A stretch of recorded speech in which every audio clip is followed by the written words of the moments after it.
Yo, what's up guys, and welcome to a new explaining video. This time I'm gonna explain how I made the rhythm. It's out now on Spinning Records, and this is what it sounds like.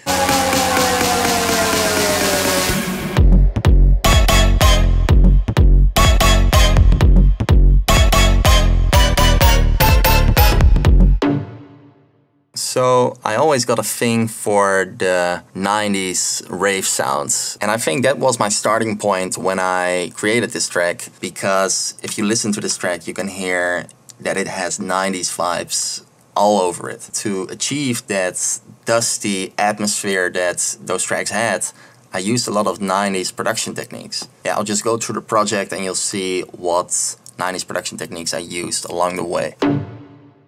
So the intro is just a standard intro, you know, nothing interesting. There's drums going on along with a vocal repeat, which I already explained a ton of times. But after 8 bars, there's a pad coming in, this sound right here. And it contains of 2 sounds. And if you look at the instruments right here, you can see that it's just samplers. And this is already where a 90s production technique comes in play, because I made this sound through resampling. And what resampling basically is, it was huge in the 90s. It's rendering out your audio output to put it back into your project and use it in a different way, or to process it again. And the benefits of that is, well, it spares your CPU. But you can also just continue to shape a sound till you're completely happy with it. So resampling, I've done a ton in this track.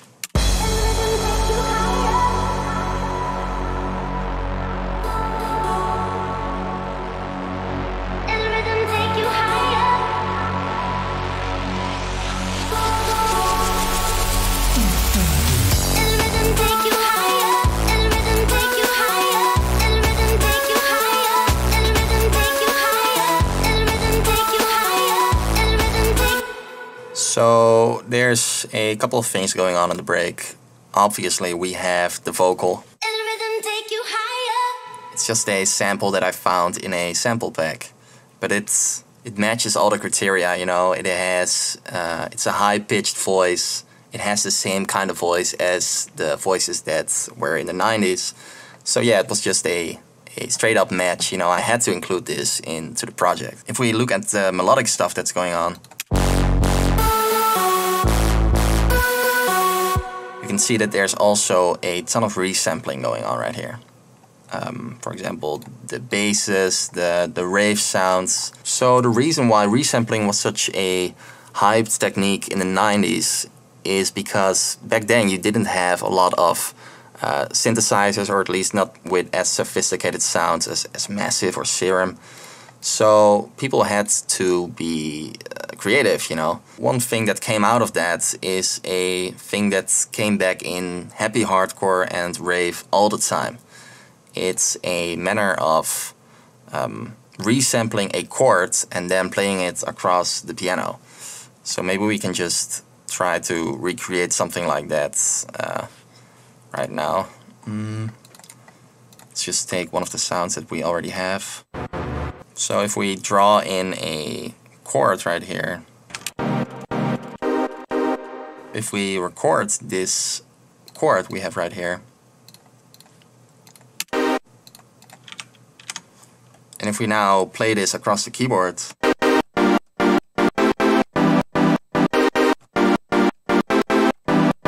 instant happy hardcore. So that's why that was such a popular thing.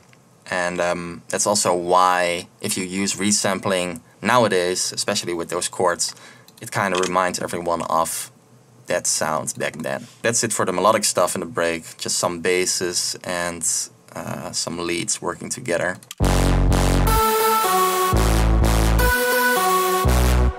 So underneath that is another 90s thing, and that's the breakbeat. If we just look at the breakbeat right here, you can see that the pattern that I've made is a pattern that's still being used a lot in drum and bass and stuff, but it was also really huge in the rave scene. It's a repeating pattern.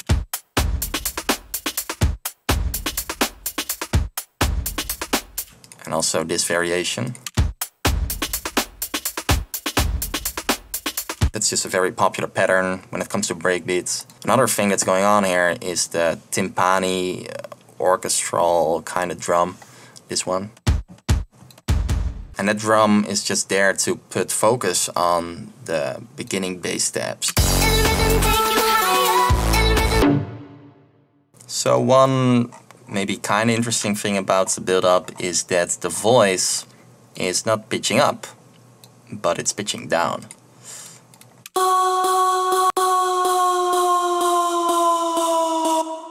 And you know, usually you pitch something up if you want to create some kind of climax, but I think pitching down really suited the vibe of this track well, you know. It makes it a lot more moody, I think, and I think it's a pretty moody track. So that's happening, there's some breakbeats getting repeated and being filtered, not really that interesting as well. But what is interesting is what happens the last count before the drop.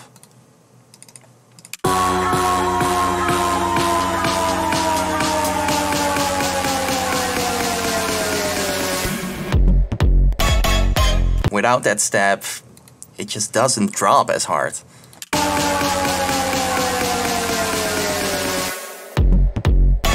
Something was needed there, and I wasn't sure what it was supposed to be. You know, a snare is pretty common, and I just wanted to have something different. So that became this step. And if we just listen to the original step, you can really hear how much processing is done to that step. So obviously I compressed it a lot, and I then resampled it, and in the end it became this sound. Let's start off with the kick. And if you have seen any of my previous videos, you probably know that I use Battery. It's a Native Instruments plugin, it's a drum sampler, and it's kind of the same as the step sequencer. The only difference is that you can apply a lot of effects to all the separate drum elements. So the kick is made up of two samples. So the low end right here and the high end right here. That makes up for the kick. In terms of processing, there's a kick tweak going on, which is a great plugin to give some body to your kick. So that's the kick. And let's continue on to the clap now, because normally when you create a clap for your track, it's just the same sample being repeated the whole time. But I thought that wasn't really fitting here. I wanted the second clap to be slightly different. And yeah, you can hear what the result is.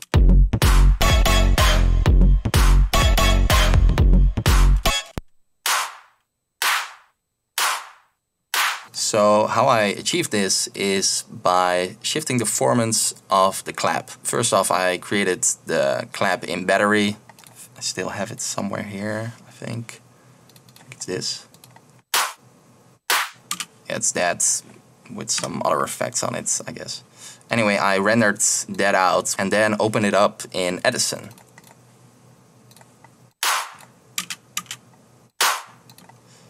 And at the time stretch options right here, you can... So that way you can slightly change samples without losing the complete vibe of the sample, you know. Next up is the toms, and the toms are really important for this track because they make up for the entire rhythm of the track. Because if we listen to the drop here,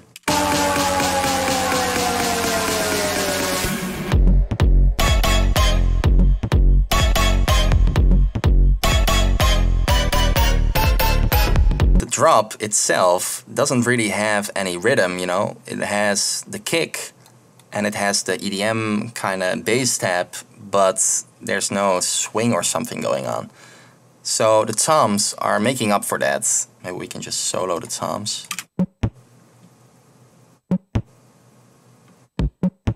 And when processing these toms, there was some kind of a theme going on, and that theme was utter destruction. Besides the processing, what's also really important about this tom loop is the decay. They're all really short sounds. That together with the kick makes up for the low end in the drop, besides the melodic stuff. The open hi-hats and the closed hi-hats and stuff, that's all really standard stuff. We can just listen to the drum loop maybe.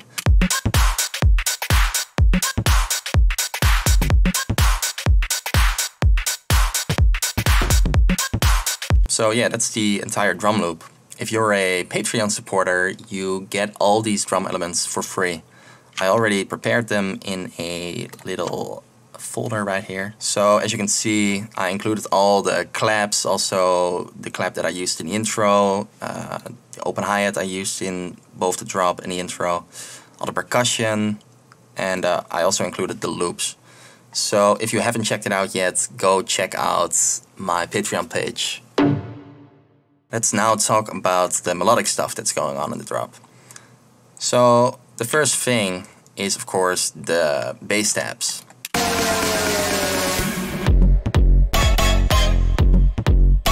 And the bass tabs are these two sounds right here.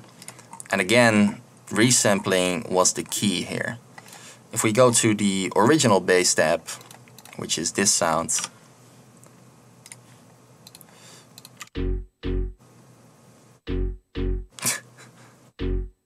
that was how it was sounding. Then I processed it like crazy. And then I resampled that and put it back into the project. So yeah, there you can really see what resampling can do for you. So if we listen to all the lead sounds separately,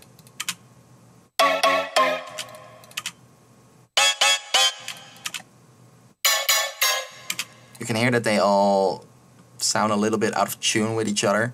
But I think that's one of the charms of that old 90s music. It's just not perfect, you know. You can see it in the resampling, you can see it in the tunage. And it's also why I sometimes don't like modern music. They just make everything sound so perfect, and with some artists especially, it just sounds like it's been made by a robot or something, which is something I don't like. But yeah. And of course, this is all Harmor. And I've showed this a lot already. But basically, all the sounds that I threw in Harmor are samples, which I then altered in some way. For example, this sound. So what's different about the second break is the melody, of course. It's a different melody, which sounded more epic to me. Instead of going up with the bass notes, it goes down.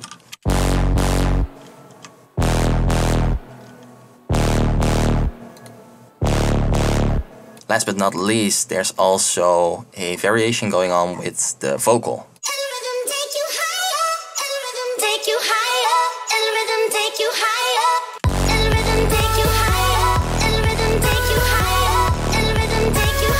And I simply created that by throwing the sample back into the project and manually pitch shifting some bits down.